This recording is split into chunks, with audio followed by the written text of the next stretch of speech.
Boa noite, meus queridos amigos aqui do canal do Boi. Hoje o Domingão do Carlão está para lá de especial, está na mais alta prateleira do agronegócio brasileiro. Eu tenho aqui um convidado especialíssimo, Alisson Paulinelli. O Alisson é o seguinte, mineiro lá de Bambuí, foi ministro da Agricultura, um dos mais jovens, se não o mais jovem ministro da Agricultura do Brasil. Ele é o homem por trás da Embrapa, ele está aqui para contar um pouco dessa história, um pouco da vida dele. Muito obrigado pela sua presença. Boa noite, ministro. Boa noite, com muito prazer, Carlão. É um prazer poder dialogar com você e externar um pouco daquilo que a gente vive e pensa.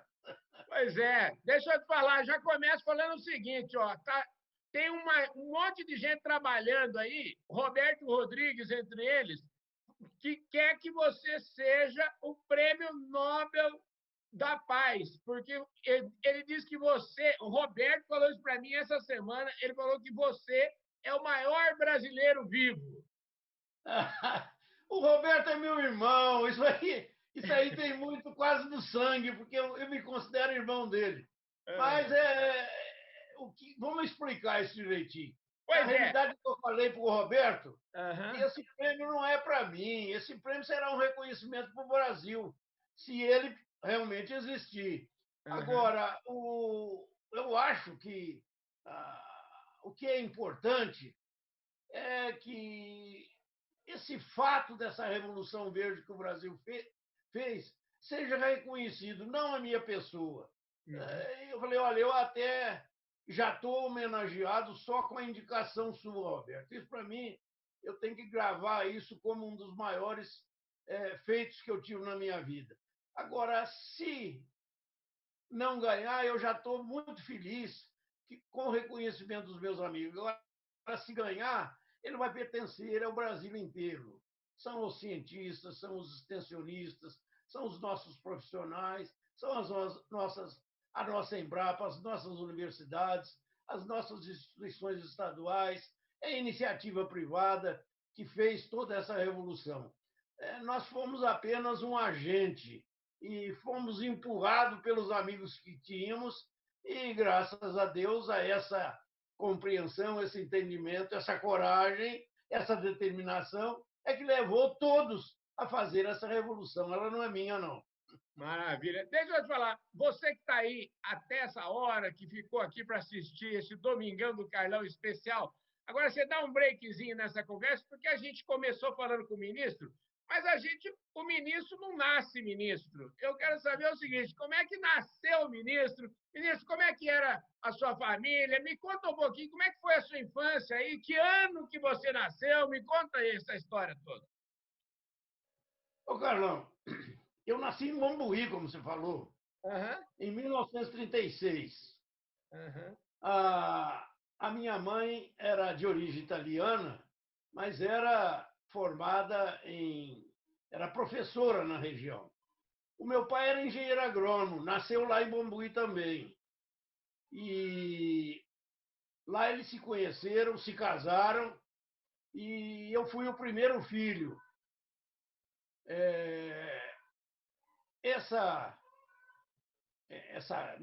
O meu nascimento teve um fato muito interessante, segundo a minha mãe. Eu nasci em 10 de julho de 1936. Dia 9 de julho era o dia de Carlos Gomes.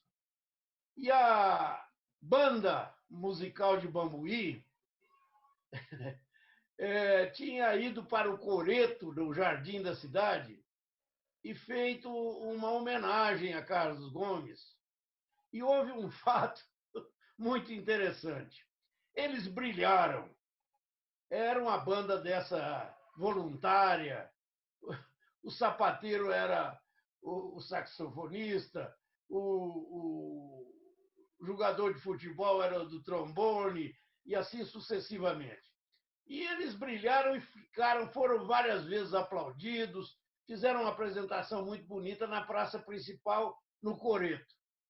E eles guardavam seus instrumentos na prefeitura. E minha casa, a casa do meu pai, era ao lado da prefeitura. E a prefeitura tinha, de um lado e de outro, um alpendre muito grande. E eles ficaram tão entusiasmados com a demonstração deles lá na praça principal, e chegando na prefeitura, quiseram fazer, antes de guardar os instrumentos, uma despedida daquele grande êxito que eles tiveram. E minha mãe ao lado, passando mal, coitada. Estava sofrendo já há mais de 2 horas. E já era quase meia-noite. E a hora que eles resolveram se reunir, então, no alpendre, e tocar o hino nacional, dizer, mamãe, que hora que tocou o hino nacional, eu pulei fora e gritei logo. Que história maravilhosa. Fato, sabe? Diz ela que o hino nacional foi um alívio para mim sair fora. Olha, você já nasceu com o hino nacional tocando para você, Paulo Neto. Esse é um fato que eu não me lembro, mas ela me contava isso com muita graça, coitada. Que show de bola. E você estudou, a infância sua foi passada toda em Bambuí? Primário, naquela época o secundário, também em Bambuí, no ginásio Antero Torres, que praticamente foi fundado naquela época. Eu fui um dos primeiros a matricular e a formar lá.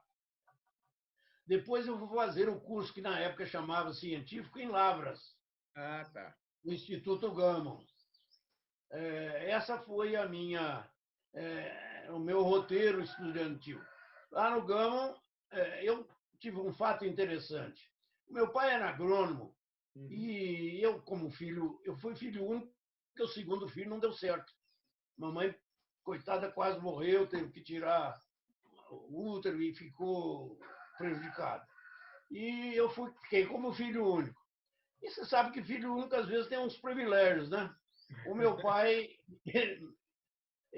era prefeito da cidade na década de 40 e ele reivindicou um posto agropecuário do Ministério da Agricultura como prefeito para Bambuí e conseguiu. Esse posto foi ser instalado e tinha um problema sério. É que para ser chefe do posto tinha que ser um engenheiro agrônomo. E lá só tinha o papai, né, como engenheiro agrônomo. Levar gente de fora para lá não era fácil naquela época. E ele acabou ficando no dilema. Ou eu continuo prefeito, ou eu perco o posto. Então ele chamou o vice-prefeito e falou: a partir de agora você vai ser o prefeito e eu vou tocar o posto, que eu tenho muita esperança nisso. O posto era aqueles postos agropecuários de fomento à inovação da agricultura.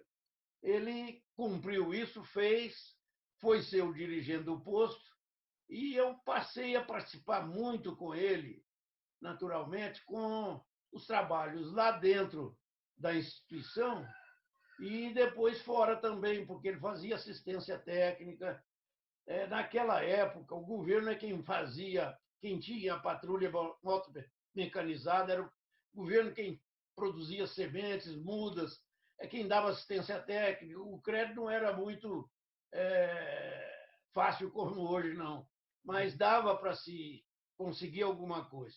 E através dessas viagens, dessas conversas, é natural que eu fui me entusiasmando com o setor.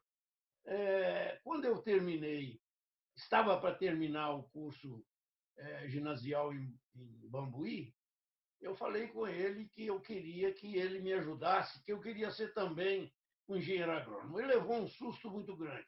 Primeiro, ficou muito feliz, mas virou para mim com a esperteza e simplicidade que ele tinha. Mas será que você está indo estudar agronomia por minha influência? Você não está influenciado demais, não? Você tem vocação para isso?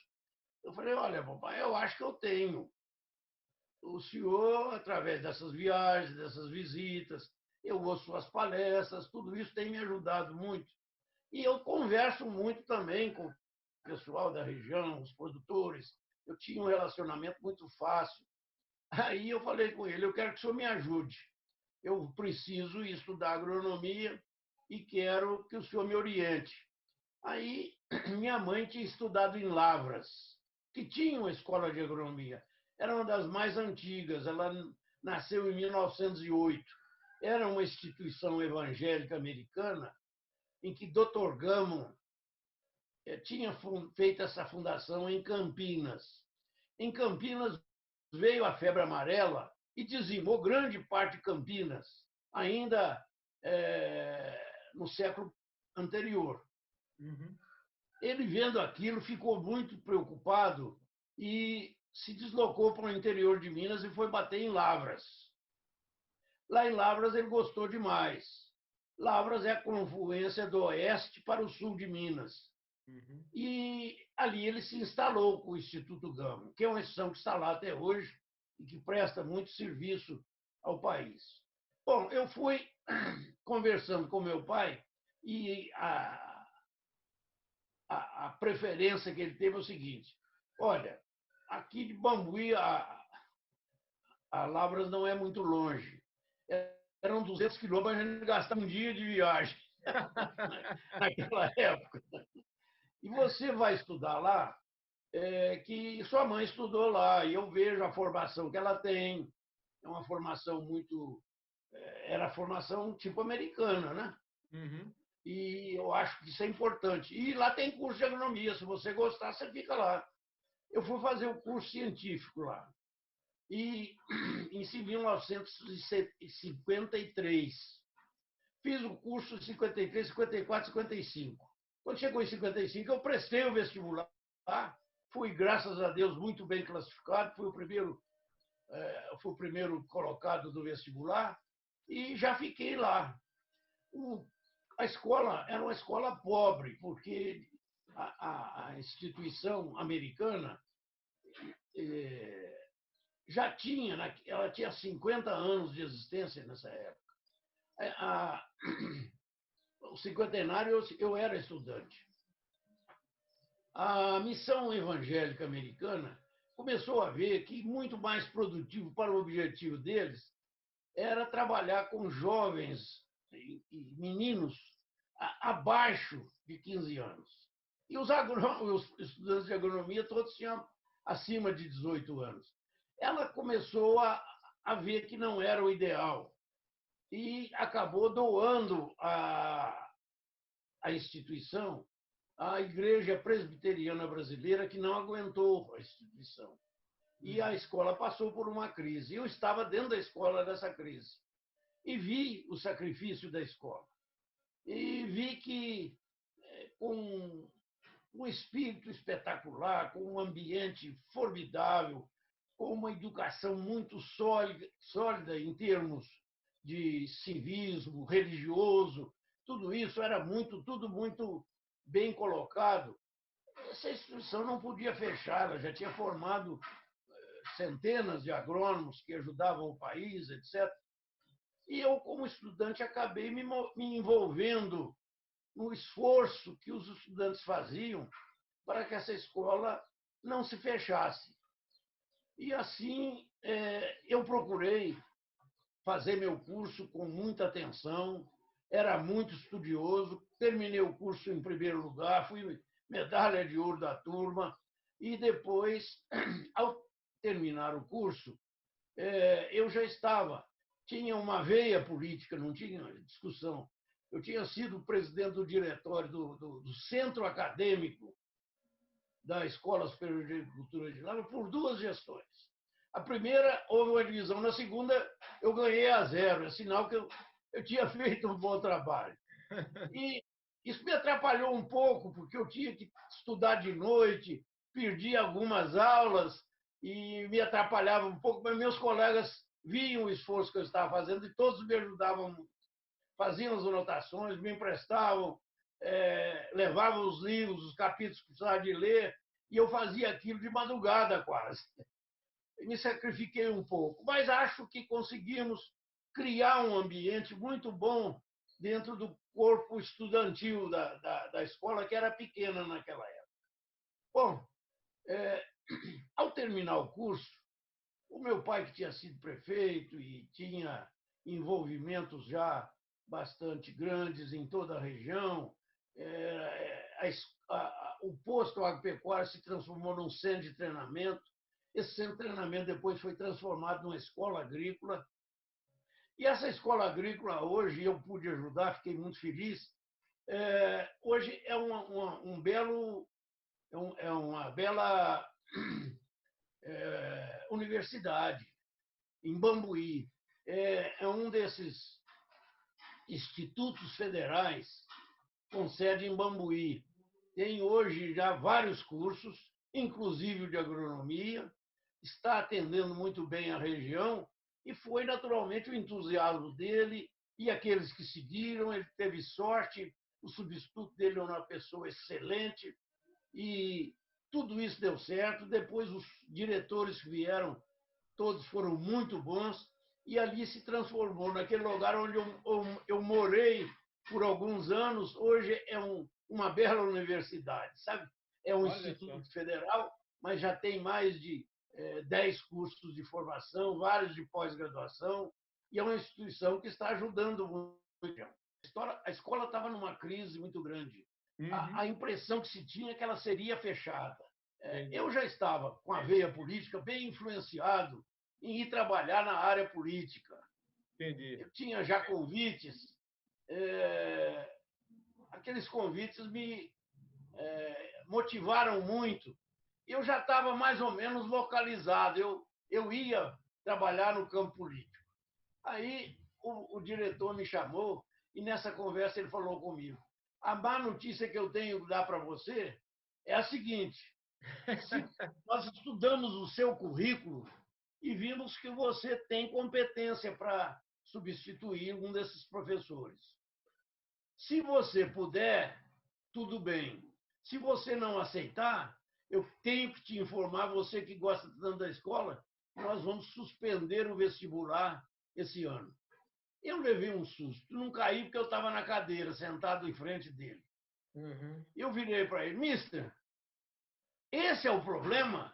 Não perguntei mais nada, Carlão. Não sabia se eu ia, qual era a matéria que eu ia lecionar, se eu ia lecionar com remuneração, ou sem, onde é que eu ia morar, etc, etc.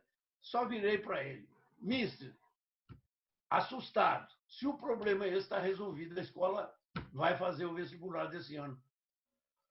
Elimino todas as outras hipóteses que eu tinha. Pode contar comigo, a escola não fecha. Isso foi muito interessante, porque nesse momento eu falei com ele: mas eu não venho só para ser professor, não. Isso, para mim, foi a mudança mais profunda que eu já tive na minha vida. Eu não pensava ser professor, mas eu falei: agora eu estou apertado, porque eu não posso deixar nenhuma... Quem eu for substituir, eu não posso deixar cair a matéria.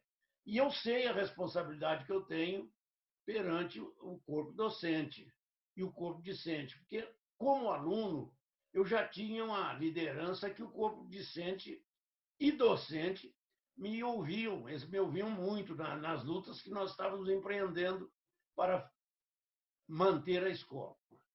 Bom, a partir de 1º de janeiro, eu fui admitido como professor de hidráulica, irrigação e drenagem, substituindo Bernardo Bartels. Quer dizer que um menino de 23 anos salvou a escola. Não foi propriamente isso. Na realidade, a escola ia ser salva porque o mesmo sentimento que eu tinha, todos tinham. Era uma casa de ensino que tinha algo mais que não podia ser fechada. Ela formava não só profissionalmente, as deficiências a gente corrigia. Eu mesmo fiz estágio no Instituto Agronômico de Minas Gerais, no IPEACO, em Sete Lagoas. Fui para São Paulo várias vezes visitar instituições lá, empresas.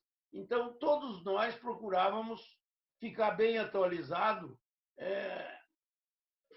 utilizando suas férias, seus períodos de estágios, etc., nós fizemos isso sempre com muita cuidado. Bom, então, ao ficar lá, eu tive que trabalhar demais. Foi a época que eu mais trabalhei. Em primeiro lugar, para que eu pudesse dar a minha aula sem deixar cair o nível que o professor Bernardo Bartels mantinha no pessoal. Logo no segundo ano que eu estava lecionando, eu já tinha me preparado um pouco e comecei a ter que viajar um pouco mais para estabelecer os contatos que nós precisávamos. E aí foi um período muito excitante, porque eu fiquei como representante dos alunos, dos professores e do corpo a força de trabalho, os funcionários da escola. Uhum. E assim eu pude motivar que aquela casa de ensino não podia ser fechada. Houve um período em que o Ministério da Educação, logo depois da reforma do ensino, começou a ver que tinha algumas escolas que precisavam ou ser melhoradas ou fechadas. E eles mandaram uma equipe a Lavras, chefiada pelo doutor Eudes de Souza Leão Pinto, que se transformou num grande amigo meu, até morrer, coitado, já morreu. Houve um fato muito interessante. Ele foi com a portaria para fechar a escola, distribuir os alunos e os professores nas universidades existentes. Mas aquilo não pegou. E a comissão foi ouvir a sociedade, foi ouvir o corpo docente, discente, o corpo funcional da escola. E, ao ouvir a cidade, ao ouvir a representação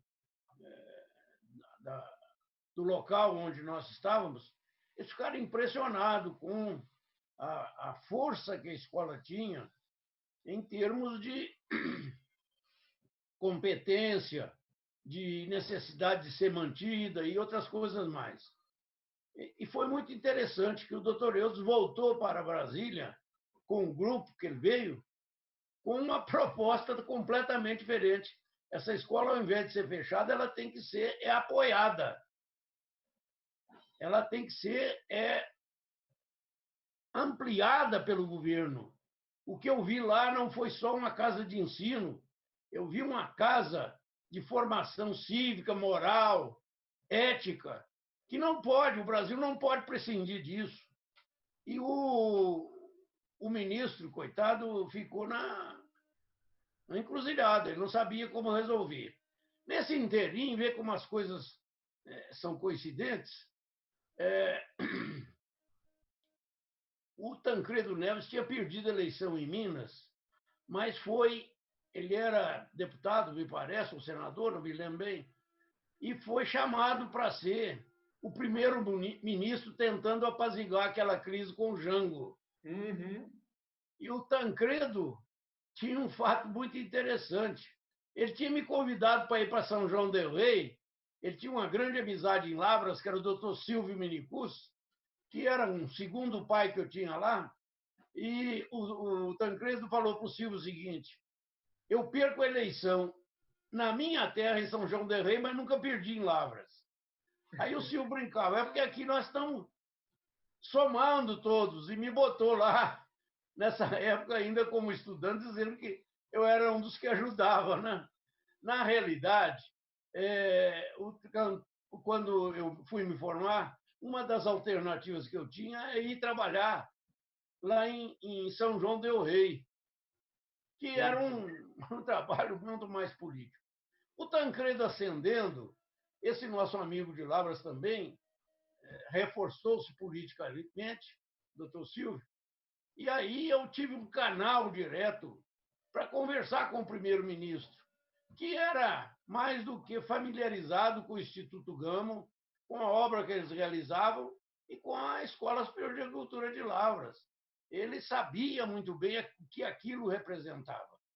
E me deu força. Eu tive de passar grande parte do meu tempo, eu ia para Brasília na terça-feira, depois de ter preparado todos os trabalhos na segunda, e voltava na quinta para dar aula sexta e sábado. Concentramos o meu período de aulas para mim poder fazer esse trabalho. E eu passava em Brasília. E aí comecei, com o apoio do Tancredo, a articular as bancadas. E houve um fato muito interessante. Nessa época, houve quase que um acordo para não se mexer mais em federalizações de escolas ou universidades. O que tinha havido antes foi um sistema que deixou marcas negativas. As federalizações eram uma forma de você vender ao governo federal o seu patrimônio por um valor muito maior do que ele valia. E o que eu achei mais impressionante, que eu participei muito dessa discussão, quando nós fomos discutir com o board da administração do Instituto Gamo e com a Igreja Presbiteriana, eles se propuseram, desde que a escola fosse federalizada e tivesse recursos de apoio para se transformar naquilo que eles queriam, que eles dariam de graça, escute bem, todo o patrimônio, transferindo pessoal, etc, etc. Foi a chave. Aí eu passei a ter um trabalho de formiguinha dentro do Congresso Nacional. Eu imagino que seja, então, dessa época que você criou esse relacionamento que depois, um pouco mais à frente, o levou para não tenho dúvida. ser ministro. Não tenho dúvida. Eu vou lhe mostrar como é que isso aconteceu. Foi muito interessante, porque foi um momento de sacrifício. A gente viajava com ou sem dinheiro. Ia lá, resolvia o problema e voltava. Às vezes não tinha nem hotel. Viajava durante a noite para chegar e dormir em casa. Não foi um trabalho realmente que exigiu uma resistência muito grande daqueles que estavam lá lecionando e da minha pessoa que fazia o trabalho externo.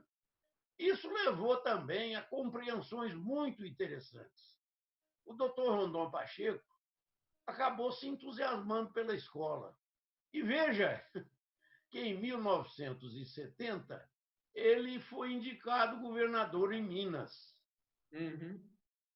E quando ele foi indicado, eu já estava com todos os atos prontos, feitos, já numa fase bastante mais tranquila, porque os professores, a partir de 1963, eles já começaram a receber os seus salários.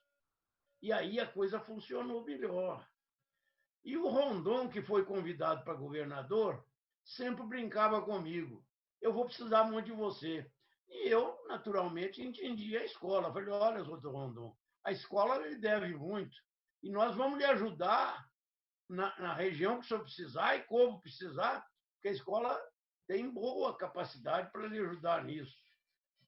Muito bem. Foi chegando a fase dele de assumir o poder, isso foi a partir de janeiro de 1971, o doutor Rondon me chamou por mais uma vez e brincava comigo, olha, eu vou precisar de você. Eu falei, a escola está à sua disposição, nunca quis individualizar. Mas teve um dia que ele falou, não, você não está entendendo. Eu vou precisar de você no governo. Eu falei, ó, doutor Rondon, espera aí, eu tenho compromisso com a escola e eu não posso deixar aquilo lá dessa forma. O senhor vai me desculpar. Aí ele falou, e ele marcou uma visita lá, teve isso.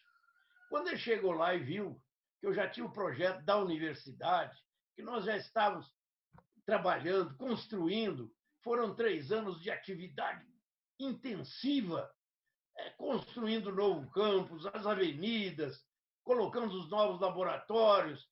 Ele se entusiasmou mais ainda com aquilo. E acabou que ele me deu uma chave de galão. Eu chamo de chave de galão porque ele era um político muito esperto. Ele chegou para mim e foi muito franco. Ele falou, professor, a verdade é que eu estou trazendo o senhor para ser o meu secretário da Agricultura. Eu falei, doutor Rondon, eu quero ser muito franco com o senhor. A escola pode lhe ajudar mais do que a sua secretaria, porque ela não existe. Ele falou, o senhor não está entendendo. Eu estou lhe trazendo aqui para o senhor fazer da secretaria o que o senhor está fazendo na sua universidade. Aí não teve jeito, foi a chave de galão. Eu tive que ceder. Nessa altura, o senhor na escola, o senhor era o diretor da escola? O senhor já era. Desde 1966 eu fui diretor. Entendi. Eu comecei em 67. Entendi. E aí já era 71. Entendi. A congregação compreendeu isso perfeitamente e me liberou, dizendo que eles sabiam que mais hoje, mais amanhã, a escola iria me perder ou então ter que ceder. E acabou que o vice-diretor, que é uma pessoa fabulosa, doutor Fábio Pereira Cartacho, assumiu no meu lugar e eu fui ser o secretário do doutor Rondon. E, para isso, foi talvez a fase mais ativa que eu tive, porque eu levei uma nova mentalidade. Quando ele discutia comigo numa das tardes, fazendo os programas de governo, ele virou para mim e falou, olha, professor, eu tive de me comprometer com a recriação do Instituto Agronômico, ele tinha sido fechado. O dinheiro que caía lá, nós fazíamos a mesma coisa que eu fiz na universidade. Funcionava como um relógio. Agora, o Instituto Agronômico tinha pouca gente, ainda remanescente. Alguns ótimos pesquisadores, que nós aproveitamos todos, mas alguns já com muita idade, já próximos da aposentadoria, não quiseram vir. E eu fiquei de perna curta. Fui ao doutor Rondon e me concedeu autorização para contratar 72 novos pesquisadores. Eu tinha saído da universidade, que já tinha pós-graduação, e pensei comigo, eu vou que os candidatos que tenham pós-graduação, que eles sejam classificados de imediato. E os que não tiverem, eu me comprometo a arrumar uma bolsa para eles fazerem. Foi outra briga que eu arrumei com o advogado-geral, que era uma afronta às regras, mas ele acabou se convencendo. Se o sujeito tem uma pós-graduação com tese aprovada, é melhor do que qualquer concurso. Acabou autorizando. E lá eu consegui abrir esse concurso rápido, foi ainda logo nos primeiros meses da administração, e conseguimos o seguinte: entraram 36 pós-graduados que entraram direto, e 36 não pós-graduados que eu tive que mandar fazer o curso de pós-graduação. Fiquei apertado. O que eu fiz? Chamei as universidades, Lavras, Viçosa. Lavras já estava começando a mostrar a cara. Viçosa, que é excelente, era uma das melhores universidades que eu conhecia. A Universidade Federal de Minas Gerais, também muito boa, uma escola de veterinária primorosa. E comecei a fazer um projeto integrado de pesquisas. Começamos o projeto Cerrado em Minas. Foi uma briga muito grande. O Delfim não quis abrir qualquer privilégio para nós. Ele entendia que quem tinha que cuidar disso era o Paulo Eucota, que tinha ficado no Fernando qualquer vez, e tinha vindo para a Secretaria da Fazenda de Minas e substituiu o Fernando.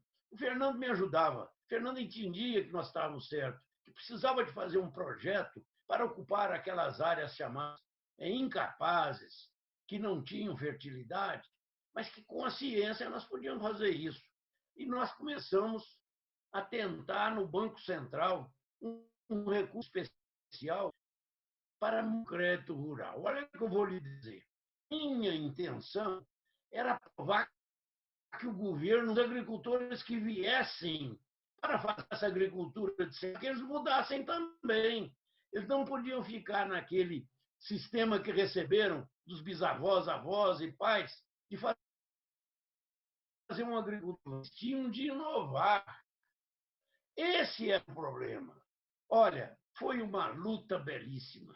No primeiro ano, deixa eu te contar isso com muita ênfase, nós tivemos de correr atrás de uns 20 malucos que fossem mais atirados, mais impetuosos, mais aventureiros. Mas nós fizemos um projeto muito bem feito. O Paulo Iocota, depois de brigar muito, ele falou: olha, eu não vou botar isso como regra geral, mas eu vou adiantar um dinheiro para o BDMG, era o que eu queria, que era um banco excepcional, o Banco de Desenvolvimento de Minas Gerais, que tinha uma equipe fabulosa. Tirei de lá o meu secretário adjunto, que foi o Paulo Romano, e que eu conhecia muito bem essa equipe, e que tinha o apoio do Fernando Reis, que era o secretário da Fazenda. Então, nós começamos, nessa época, a usar os recursos que ele colocou no BDMG, fizemos uma verdadeira revolução no crédito rural. O crédito rural, até aquela época, ele financiava produto, mas não projeto. Entendi. Eu achava que isso era errado. Eu ia comprar um trator, eu chegava no gerente, ele falava: o que o senhor quer? Eu quero um trator. De quanto? De 85 cavalos. Quanto é que custa? 90. Ele mandava servir um cafezinho, ia lá dentro e olhava o meu cadastro. Se eu tivesse cadastro suficiente, ele autorizava. Se não tivesse, ele não autorizava. O que o trator ia fazer não interessava. Se eu botasse como um táxi na cidade, estava resolvido o problema, porque eu era capaz de pagar. Mas e a função do trator? Não era aquela que eu precisava. Eu mudei isso. Falei: olha, nós vamos financiar o projeto. O trator vai ser financiado na hora certa, o fertilizante, o defensivo, a semente, tudo que precisar. Aí entra o trator, a plantadeira, vai ser no momento adequado. Nós começamos a discutir como é que nós íamos fazer. Até que surge uma ideia que eu abracei de cara. Por que nós não fazemos um projeto com vários produtores? Veja só, era um projeto de assentamento. Eu falei: gente, eu estou louco para poder fazer uma experiência de reforma agrária para mostrar que a reforma agrária não é terra, é homem, é competência. Olha, fui lá em São Paulo, chamei o Gervásio Inoue, que você deve ter conhecido, presidente da Cotia. Falei: Gervásio, eu estou com essa ideia e eu preciso que você me mande aí uns 30 profissionais, os melhores que você tiver. Filhos, não são os velhos, não estou querendo deslocar ninguém daí, porque à medida que a família cresce, as propriedades eram pequenas e os filhos ficavam com os pais em 15, 20 hectares. Traga para cá que eu vou dar 300 hectares para cada um, mas eles vão ter que trabalhar sobre a égide de um projeto que eu quero que você participe dele. Porque, além de tecnologia, ele vai ter mercado e você, com a sua cooperativa, vai nos ajudar a estudar melhor esse negócio de mercado. Ele topou na hora e me mandou 36 jovens, chegaram meninos aqui, e eu tive que desapropriar uma área. Rapaz, arrumei um inimigo que era o dono de Minas Gerais. Você deve ter ouvido falar nesse homem. Antônio Luciano Pereira Filho, dono do banco. Logo em seguida sai o Ciro naquela briga com o Delfim, entra o Moura Cavalcante, que era o presidente do INCRA, que me conhecia muito bem e que não teve dúvida. Foi o projeto mais rápido que passou lá em cima e nós desapropriamos dele mais de 30 mil hectares. E ali começou a ser montado o primeiro projeto de assentamento dirigido em bases racionais no país. Eu peguei um número equivalente de produtores, 36 mineiros da região, entraram alguns de fora também, e botei ao lado desses produtores niseis. Não eram japoneses, eram filhos, às vezes, até de segunda geração de japoneses que vieram para o Brasil, se estabeleceram em São Paulo, em Paraná, e que deram muito certo. Com isso, eu monto esse projeto chamado PADAP, Projeto de Assentamento Dirigido do Alto Paranaíba. Olha, trabalhamos como uma pérola. Foi a primeira vez que se falou em sustentabilidade, em área de reserva, em pesquisa. obriguei que todos se cotizassem para que nós tivéssemos uma instituição deles de pesquisa lá dentro. Levei a IPABIG para lá, reforcei o time. A coisa funcionou como um relógio. O governo federal, compreendendo isso, deu apoio e nós criamos, numa velocidade inimaginável, um projeto que hoje é exemplo para o mundo inteiro.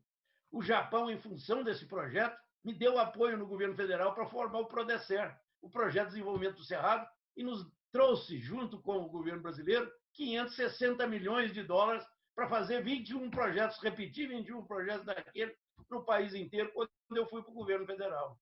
Aí foi que, nas discussões que nós fizemos, porque o Gás é criterioso como é, falou, olha, eu preciso de você, você tem que deixar a secretaria, que nós vamos entrar dia 15 de março com o governo planejado e nós não vamos perder um dia sequer. Eu achei aquilo muito bom. Cheguei aqui, pedi o doutor Rondônio, me liberou e eu fui para lá. E lá começamos a trabalhar. E no trabalho, eu conseguia mostrar com clareza. Eu tinha aliados lá dentro, porque ele já tinha convocado, quando me convocou, o Simons, que me conhecia muito de Minas Gerais. Ele tinha projeto de café aqui, e ele conheceu que foi eu quem levei eles a fazerem aquele projeto de café. O Veloso tinha gostado demais do projeto Cerrado e tinha colocado o presidente do IPEA, Maurício Rangel Reis, para fazer o acompanhamento e análise disso. Você vê a sorte que eu tive. Eu cheguei lá, o Simons era ministro da Fazenda, o Veloso do Planejamento e o presidente Geisel chama o Maurício para ser o ministro do Interior, que era um ministério praticamente paralelo ao Ministério da Agricultura. Com esses homens, nós começamos uma discussão em nível muito alto, a qual seria a solução do Brasil. E eles me perguntavam, você acredita que esse projeto Cerrado seu é capaz de dar ao país a autossuficiência? Eu falei, olha, o que eu já conheço de Cerrado, e eu venho estudando isso desde estudante, passei pelos grandes centros, passei em Minas Gerais pelo IPEACO, que já tinha algum estudo sobre isso, passei pela Universidade de Viçosa, passei pela Universidade de Minas Gerais, passei por São Paulo, no Instituto Agronômico e no IRI, o International Research Institute, financiado pelo Rockefeller. E lá eu vi trabalhos experimentais interessantíssimos de recuperação de área de cerrado. E eu me aventurei. Ou nós saímos nessa direção, ou não há solução. Olha, eu tive a sorte, porque o presidente Geisel era um homem muito objetivo e muito determinado. Ele também chegou à conclusão de que ou nós saímos pelo setor agrícola, ou o Brasil estaria falido. Nos deu apoio. A Embrapa era praticamente uma instituição no papel. Você se lembra que o Cirne Lima foi quem a idealizou e a colocou em lei junto com o Médici e colocou a Embrapa institucionalmente. Mas ela tinha o mesmo problema que eu tive aqui em Minas há 4 anos atrás, que foi o de passar uma instituição da administração direta, lá foi da iniciativa privada, para o governo federal. Os antigos não queriam que eu perder vantagens que eles tinham de eterno amparo da viúva como aposentados. Os novos começaram a entender que eu estava fazendo uma proposta razoável, mas não vieram todos. E a burocracia também consumiu mais de 8 meses lá, embora fosse do federal para o federal. E quando eu entrei, ela estava instituída, mas praticamente no papel. A decisão do Geisel foi fabulosa. Você vai... me perguntou o que era necessário. Eu falei, ó, ou nós criamos uma tecnologia própria para os biomas brasileiros, não existe no mundo, ou então nós não temos saída. Ele gostou daquele desafio. e eu passei a ter todo o apoio do governo na montagem da nova Embrapa que nós imaginamos. Não praticamente mexi na diretoria do Cirne Lima. Ele tinha escolhido muito bem. A única coisa que eu pedi foi para trocar o representante do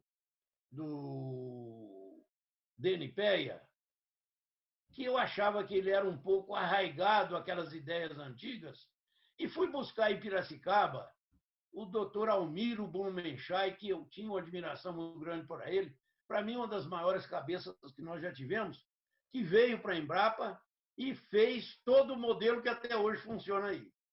Entendi. E, olha, eu tenho de confessar que eu não tive dinheiro só para a Embrapa, não. Eu tive dinheiro para arrumar toda a pesquisa no país. Sabe o que eu fiz? Conversei com o presidente. Olha, eu resolvi o problema em Minas dessa e dessa forma. Chamei as universidades, chamei a iniciativa privada e nós fizemos o trabalho que o senhor conhece no Pipaeng, que virou depois Epabig. Ele não teve dúvida. O que o senhor quer fazer?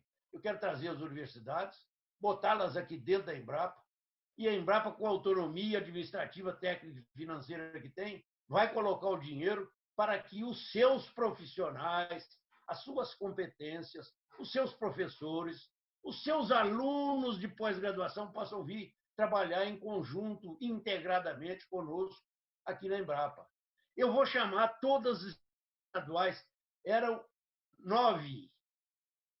Os governadores, quando viram que o governo tinha dado atenção realmente, pela primeira vez, à pesquisa básica, à pesquisa científica, eles se entusiasmaram e criaram mais 8, foram para 17 instituições.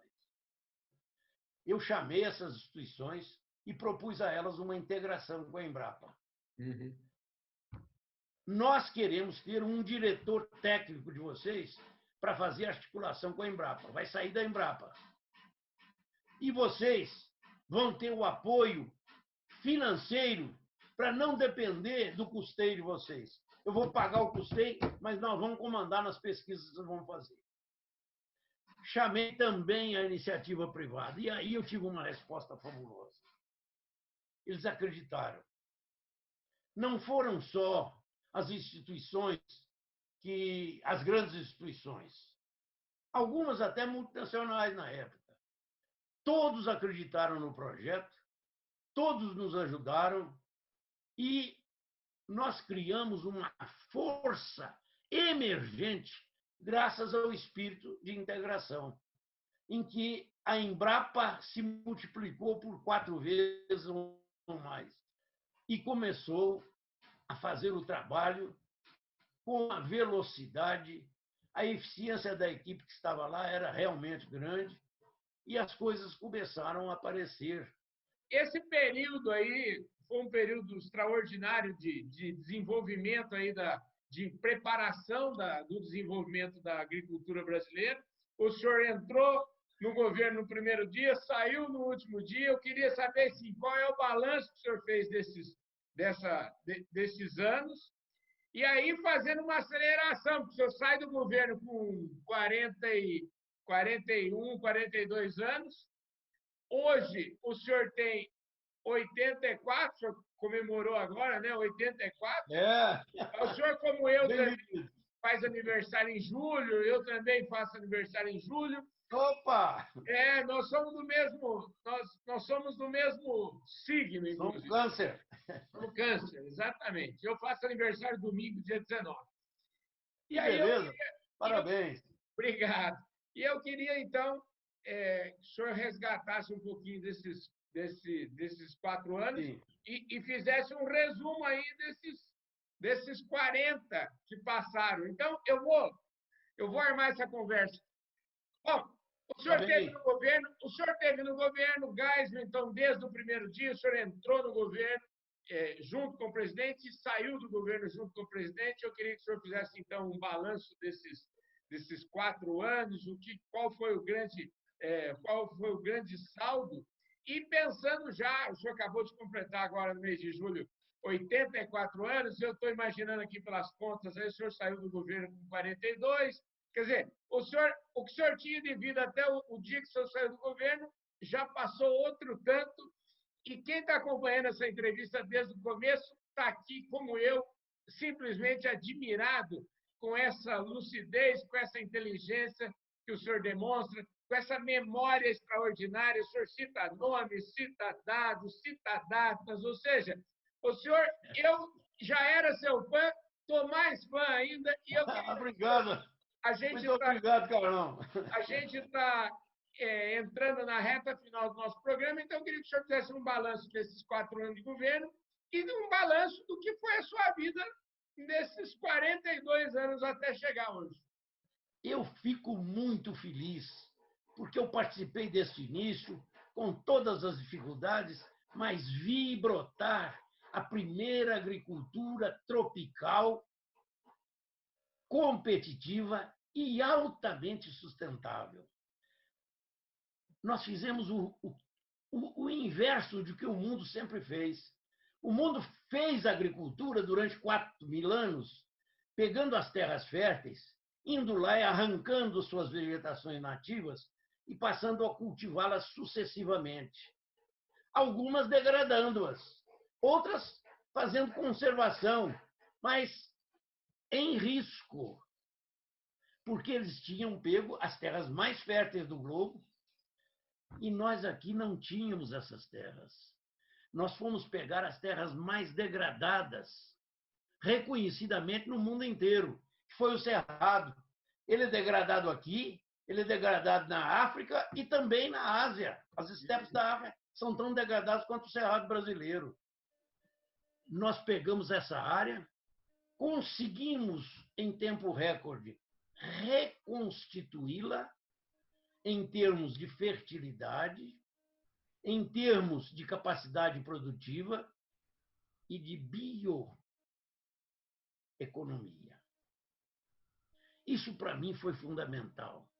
O Cerrado demonstrou a competência dos tupiniquins aqui do Sul. Pegaram a área mais degradada que tinha e a transformou na mais produtiva e competitiva que nós temos. E estamos fazendo ainda evolução. Eu tenho os olhos grandes. Eu saí de governo, mas não saí da agricultura. Eu estou sempre rodeando. Voltei para a secretaria em Minas. Depois da secretaria, estive em banco, estive trabalhando em empresas e sempre voltado ao setor agrícola. E hoje, que eu já estou estabilizado, eu me sinto muito honrado de estar podendo somar ao mesmo entusiasmo de velhos companheiros meus, professores, grandes pensadores, que se associaram a mim no Fórum do Futuro. Nós estamos lá colaborando de graça, fazendo estudos, propondo soluções e estudando a agricultura tropical brasileira, estudando o mundo, propondo a todas as regiões do globo novas situações em que o Brasil pode ser a peça principal. Eu fui convidado para fazer uma palestra a empresários lá na Europa o ano passado e também para membros do Conselho Europeu. E eu fiz uma indagação a eles. Vocês precisam conhecer a agricultura tropical sustentável que está se desenvolvendo no Brasil, porque ela é a solução das angústias que você tem aqui hoje. Aqueles países estão vivendo hoje o terror das imigrações. Eles não conseguem controlar.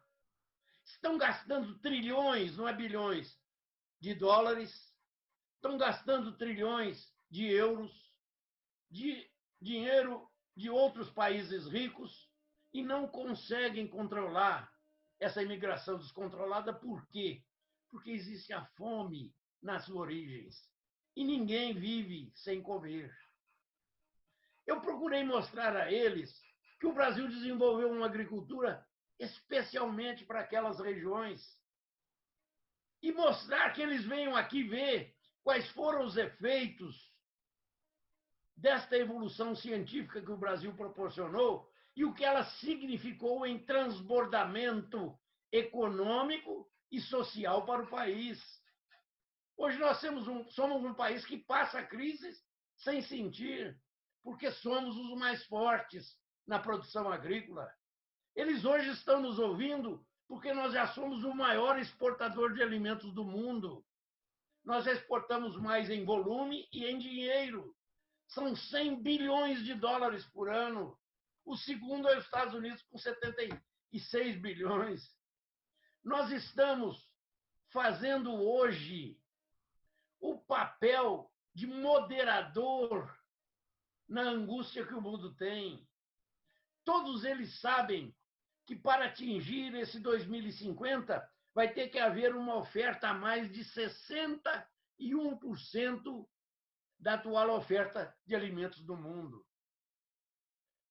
Os países tradicionais, aqueles que dominaram 10 mil anos o abastecimento mundial, não têm mais condições, estão em exaustão, não tem mais áreas aráveis, não tem mais água, não tem mais recursos naturais. E eles sabem que nós temos isso aqui. E, além disso, nós temos uma tecnologia que eles não desenvolveram em outras regiões e que pode ser transferida sim. Então, eu faço a eles um desafio muito lógico. Proponham a estes países que estão vivendo este drama, que tem uma derivada perigosíssima. Estas imigrações descontroladas geram o problema do terrorismo lá dentro. É o choque de civilizações. E eles gastam bilhões também para conter o terrorismo. Ao invés de combater os efeitos, vamos pensar combater as causas. Onde estão as causas? Na fome e na miséria, na origem dessa população que está aí. Acredito na competência dessa agricultura tropical. Deixe eles produzirem lá sim, porque nós vamos continuar a manter na ciência, na tecnologia e no desenvolvimento do conhecimento a nossa capacidade de deter esse mercado que hoje nós já detemos. Eu estou certo que isso precisa dar certo, que precisa de ser executado. Me convidaram. Veio a pandemia, eu fui travado para ir fazer uma palestra lá na Comunidade Europeia. Eu vou com prazer.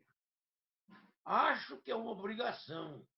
Nós que estamos trabalhando aqui, é um grupo pequeno que trabalha gratuitamente no Fórum do Futuro. Estamos com isso tudo estudado, calculado, medido e oferecendo a quem desejar as soluções mais adequadas que nós podemos ter para que esse mundo possa viver um pouco mais de paz e tranquilidade. É isso aí, pessoal. Esse foi mais um Domingão do Carlão, especialíssimo para vocês. A gente vai ficando por aqui. Eu agradeço imensamente a audiência. A gente se vê no próximo domingo. Forte abraço.